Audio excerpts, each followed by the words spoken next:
Has it really been an entire year? Where does the time go, Dr. McCoy?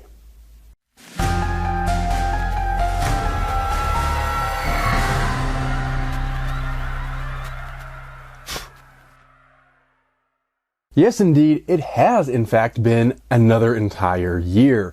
This marks the end of my second year of subscribing to and opening up on this channel the monthly horror packs.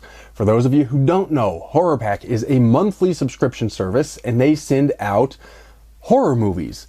They have a DVD pack and a Blu-ray pack. Each one contains 4 horror movies. It's always a surprise what you get. It's usually good stuff. If you get the Blu-ray pack, one of them is a HorrorPack exclusive. Maybe it's a limited edition or an autographed edition. You never know quite what you're going to get, but it's always a nice little treasure to add to a collection. And the DVD pack is also great. It includes 4 horror movies. I get both of the packs, as you can see here, and every month I open them up here on this channel. So make sure you stick around and you'll see this sort of thing every month, in addition to all the other wonderful stuff that I do in between these unboxing videos. It's also important to point out now, these are the August 2022 horror packs, and that's the last ones for this year of my subscription. I subscribed in September, so September through August is my year with the HorrorPack company, which means sometime in the next month or two, depending on how long it takes me to get all of these watched and reviewed, I'll be doing my mass review where I actually have seen them all and will review in a little bit of detail, brief detail, let's say, all of the movies that I've received over the last several months. And that's the thing, because when I'm opening these up for these monthly unboxing videos, sometimes I've seen some of the movies, but most of these are films that I've not yet seen, so while I can discuss them in these videos, as I'm about to do with these, I can't yet review them. So twice a year I do that review video where I review a bunch of them all at once. So make sure you stay tuned for that. Like I said, I don't know if it'll be coming in the next month or 2 months. It'll be coming as soon as I can, but make sure you click the subscription button and ring that notification bell and you'll be sure not to miss it whenever it does come out. In the meantime, I have plenty of other horror goodness here on this channel, so you won't be disappointed with any of my stuff. And with that little announcement out of the way, and without further ado, let's go ahead and open these up and we'll see what's inside each of these horror packs for August 2022. Here's the first one, and here comes pack number 2. While I'm opening these up, I should also mention, do check down in the What's It in the video description. I will give you purchase links to as many of these as I can find available for purchase. I also link you to all of my other projects, including the Rocky Mountain Paranormal Research Society, the Do You Like Scary Movies podcast, and anything else that's creepy and fun that I might happen to be working on around the time that these videos come out. Anyway, I think we're ready to start looking at some movies. And I like to start with the DVD pack. I can tell by the ends of the cases that that's what this is. The Blu-ray pack's over here, and we'll be getting to that shortly. But for now, let's dig into the horror DVDs from the fine folks at HorrorPack for August 2022. The first of which is a film called The Boy. It's a delightfully creepy cover. It's not a film that I'm familiar with. I actually saw this in a shop somewhere some months back. I didn't end up picking it up for whatever reason, but I don't think I even read the description of it. I was busy and I walked past it and I recognized the cover, but that's all I know. Let's go ahead and read the description and see what we're in for. The Boy is a frightening thrill ride directed by William Brent Bell from The Devil Inside, which I did like, and starring Lauren Cohen from The Walking Dead, so some good people behind this. Let's see. Carrying on, it says, Greta is a young American woman who takes a job as a nanny in a remote English village. She soon discovers that the family's 8-year-old is a life-sized doll that they care for just like a real boy as a way to cope with the death of their son 20 years prior. That's actually a real thing, and there have been a couple of horror stories, movies, TV shows, books, based around this idea of these real life dolls that people use to help with the grieving process when they've lost a child. On some level, I can almost understand what people are doing, but my God, that really is perfect fodder for a horror story because it's creepy and sort of... Anyway, carrying on, it says, after violating a list of strict rules, a series of disturbing and inexplicable events bring Greta's worst nightmare to life, leading her to believe that the doll is actually alive. Creepy doll movies are always a lot of fun. I know the market seems to be dominated by Annabelle these days from the Conjuring movies. I have shared some of my mixed thoughts on The Conjuring before, and will again in more detail at some point in a future video. But Annabelle is not the only creepy doll out there. Neither is Chucky, although a true classic never goes out of style, as they say. But I like a creepy doll. This looks like it's a very creepy doll, and it's an interesting premise. Not an entirely original premise, but one that I've only seen done a couple of times, so I'm intrigued by the boy. Next up, we have a film called Happy Death Day to You. That is the number 2 and the letter U. So this is a sequel to the Blumhouse Happy Death Day, which came out a few years back. I don't remember exactly how long ago. I have seen that one. I have not seen this sequel, and in fact, I don't know anything about it other than that it is a sequel to Happy Death Day. So let's go ahead and read the description on the back. There's a quote on the back from Cinema Blend, which says it's even more fun than the original, so if true, that is high praise. The actual description says, it's deja vu all over again for Tree Gelbman, the snarky sorority sister who solved her own murder by repeatedly reliving her death. When the masked campus killer mysteriously returns to terrorize new targets, Tree cycles through another time loop of clever chills and suspense in Happy Death Day to You, the inventive follow-up to Blumhouse's hit thriller Happy Death Day. Sounds like fairly standard sequel fare, but I reasonably enjoyed Happy Death Day. I'm not going to say it's one of my favorites ever, but it was a fun movie. And this one sounds like it should be fun as well. I object a little bit to the to you. I don't like the sort of instant message, text message, chat speak in a film's title, but I think we can forgive it at least this once. So I am also looking forward to Happy Death Day to You. Next up, we have a film called The Vault. This is another one that I don't actually know all that well. I recognize some cast members, but the description on the back says, 2 estranged sisters are forced to rob a bank in order to save their brother. The heist begins smoothly, but mayhem ensues when the defiant bank manager sends them to a basement-level vault, home to something truly evil. That's a fun premise, should be a fun movie. I don't know what the evil is down in the bank vault. I don't know if it's haunted. I don't know if it's demonic, or a monster down there, or some nefarious plot that the bank manager is pulling off. It's sort of wide open to a lot of different interpretations, but it's an intriguing plot, and I'm looking forward to this one. I should mention that the setup, not the vault part, but the setup about robbing a bank and the robbery going wrong, and then some weird things starting to happen, is remarkably similar to Brian Keene's novel Terminal, which was also adapted as a stage play, which I had a little something to do with, but we'll not go into all of that here and now. But the premise of that one is a man is diagnosed with terminal cancer and he wants to leave his family with something after he's dead. So he decides to rob a bank with some friends, and it goes wrong and turns into a hostage situation. That's an excellent book, and y'all should read it. The description on this one just reminded me of that. If this is anywhere near as good as Brian Keene's novel, I think we're in for a treat. So I'm also looking forward to The Vault.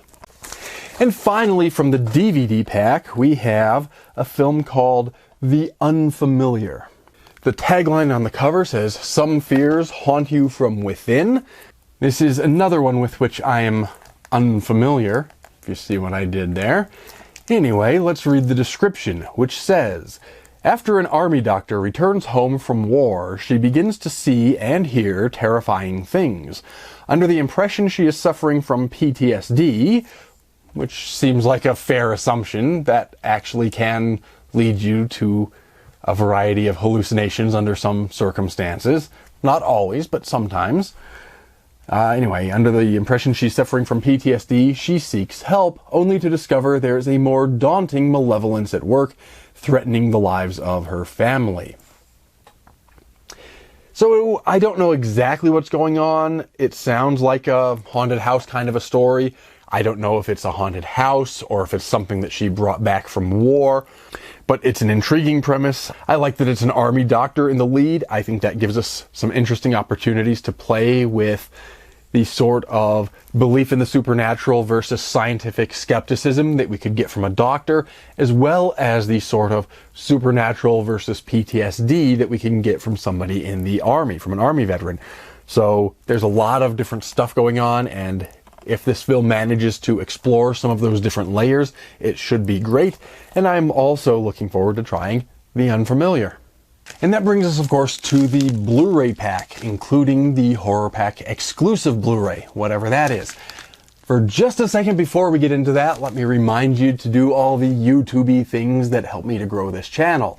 That means subscribe to the channel and ring the notification bell, like this video, share this and, in fact, all of my videos far and wide on your social media or with all of your friends and family and other spooky kinds of people. Make sure you leave me a comment. Anything and everything you can do to help me grow this channel is greatly appreciated. With that out of the way, let's go ahead and get into the Blu-ray pack from HorrorPack for August of 2022. The first of which is Brahms, The Boy 2. So we've got The Boy from the DVD pack, and now we have the sequel, The Boy 2, from the Blu-ray pack. So that's kind of nice. We got both of them. And as I've mentioned, I haven't seen The Boy from the DVD pack, so of course I haven't seen the sequel yet either, but hopefully the first one is good, and hopefully this is a good sequel. Let's go ahead and read the description. I'm always a little bit nervous reading a description on a sequel when I haven't yet seen the first one. I'm going to go ahead and read it, but if there are a lot of major spoilers, I will censor myself and you may or may not hear the entire description. So let's go ahead and find out.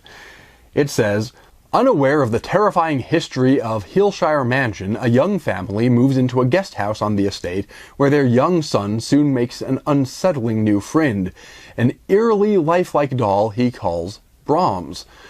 Katie Holmes stars as a mother who increasingly becomes uneasy and terrorized by her son's new supernatural friend. So I appreciate that. It gives us enough to sort of whet our appetites a little bit and get us excited about the movie, because that does sound like a good movie. But it very carefully did not spoil too much about the original film or give away too much of what this one's going to entail. I appreciate that a lot. And as was the case with the first one, I'm looking forward to Brahms, The Boy 2. Let's see, next up we have Get Out. This is, of course, I think just about everybody is familiar with Get Out. This is Jordan Peele's movie. It has received rave reviews. People are calling it sort of a modern classic. I will be the first to admit I did like the movie, but I think it's overrated. I feel like it's basically the Stepford Wives, honestly. And I liked the Stepford Wives the first time I saw it, and I liked it when Jordan Peele did his sort of take on it. I just don't know that he added all that much to justify the hype that surrounded this movie. That said, I do think Jordan Peele is a good filmmaker. His other movie, Us, I thought was excellent. The new Candyman, which wasn't his alone, but he worked on, I thought was a pale imitation of the first one, but I did like. Didn't much care for the new one, Nope, but that's neither here nor there. For now, we're talking about Get Out, which is a good movie. I don't think as great as its reputation, but it is good. I did not yet have a copy of it. I'd only seen it. I didn't yet own it. So I'm pleased to have it in my collection. It's not my favorite movie, but like I said, it's still pretty good. So for those of you who don't know, let me quickly read the description. When Chris, a young African-American man, visits his white girlfriend's family estate, he becomes ensnared in the more sinister, real reason for the invitation. At first, Chris reads the family's overly accommodating behavior as nervous attempts to deal with their daughter's interracial relationship, but as the weekend progresses, a series of increasingly disturbing discoveries lead him to a truth that he never could have imagined. This speculative thriller from Blumhouse and the mind of Jordan Peele is equal parts gripping thriller and provocative commentary. Personally, I thought the thriller part was more successful than the commentary part, although I'm probably in the minority on that as well. I did like Get Out. I do think it was overrated. I think it was good rather than great, but I'm pleased to have it in my collection anyway. And at some point, I will watch it again because, like I said, it, even though overrated, is still a pretty good movie. Next up we have Ma. This is another one in the I have seen it but did not yet own a copy category. Same like Get Out. This is another good one. I'm not going to call it a favorite by any means, but I actually really liked this one. I thought it was well put together. I thought it was interesting, creepy in all the right sorts of ways. Let me read the description for those of you who don't know about Ma. The description says, Sue Ann, Oscar winner Octavia Spencer, who really does steal the show in this movie, I should mention, is a loner who keeps to herself in her quiet Ohio town. When she is asked by a teenager to buy some booze for her group of friends, Sue Ann offers the basement of her home for the kids to hang out and party. But there are some house rules. Someone has to stay sober, don't curse, never go upstairs, and call her Ma. As her hospitality starts to curdle into obsession, what began as a teenage dream turns into a terrorizing nightmare. And Ma's place goes from the best place in town to the worst place on earth. That's a fair description. That's pretty much what the movie is like. This was a lot of fun. It was an interesting movie. And like I said, Octavia Spencer really steals the show. Her performance really sort of makes this movie as good as it is. I'd say it's sort of like a run-of-the-mill horror movie, except that her performance sort of kicks it up a few notches and pushes it, I don't know if I want to say into greatness, but at least into really good territory. Ma is one that I did like, and I'm pleased to now have a Blu-ray copy. And lastly, we have what must be the HorrorPack exclusive. I can see here it is exclusive number 74, as it says on the spine. And that is a movie called Woman in the Chair. This is another one with which I'm not familiar, and that's fairly common with the HorrorPack exclusives. I have overall liked them, but in general they've not been ones that I have known about before. They're usually lower budget, didn't get quite as much distribution, and that's why they end up being exclusives to the HorrorPack. But frequently they're great movies. Most of them have been at least good movies, and so I'm always looking forward to trying these. Because I'm not familiar with it, let's go ahead and read the description. There's some praise on the back, which calls it one of the most haunting movies made, which is high praise indeed, considering the number of haunting movies we all like to watch. We'll have to see whether it lives up to that praise or not, but I have high hopes. The actual description says, an expatriate in Japan finds a ghost sitting motionless in a chair and decides to monetize his discovery by creating a ghost tourism business for the wealthy. You know, in the world of horror movies, we know that's not a good idea. But I'll be damned if that isn't exactly what I would do if I found a ghost sitting in my chair. I gotta say, I get it. Anyway, carrying on. Little does he know that viewing the woman in the chair brings obsession and death to all of her spectators. See, there you go. You knew it was going to be a bad idea. But he did it anyway, and I would have done, I would have done the same thing. You know, I was at an event last weekend. It was called HearseCon. It's the local hearse club, the hearse drivers club, people who drive hearses. They put on this annual HearseCon, and Rocky Mountain Paranormal Research Society, of which I am a part, had a table at their convention, and people come, and when we're at these events, people like to tell us their ghost stories. And several people came up and said things like, oh, I have this haunted doll. And, you know, you listen to their stories, and the thing that was running through my mind as people are describing these haunted dolls and these haunted artifacts, supposedly haunted, that they have, was, gimme. I want those things. I want to add them to my collection. And if I found a legitimately haunted doll, yeah, I would probably try to find some way to monetize it, as the guy in this movie seems to do. So let's just say I get it. Anyway, it's an interesting premise. I like the idea of it. I usually like these HorrorPack exclusives. They usually pick good movies to use as the Blu-ray exclusive, so I am very much looking forward to Woman in the Chair. So there we go. 8 wonderful new horror movies, a couple of which I've seen, many of which I have not, all of which I'm looking forward to either watching for the first time or rewatching in the case of the couple that I have seen. So I guess I've got to go and watch all of these movies, and you've got to go and binge watch all the rest of my YouTube videos, right? Anyway, until next time, take care and stay scared.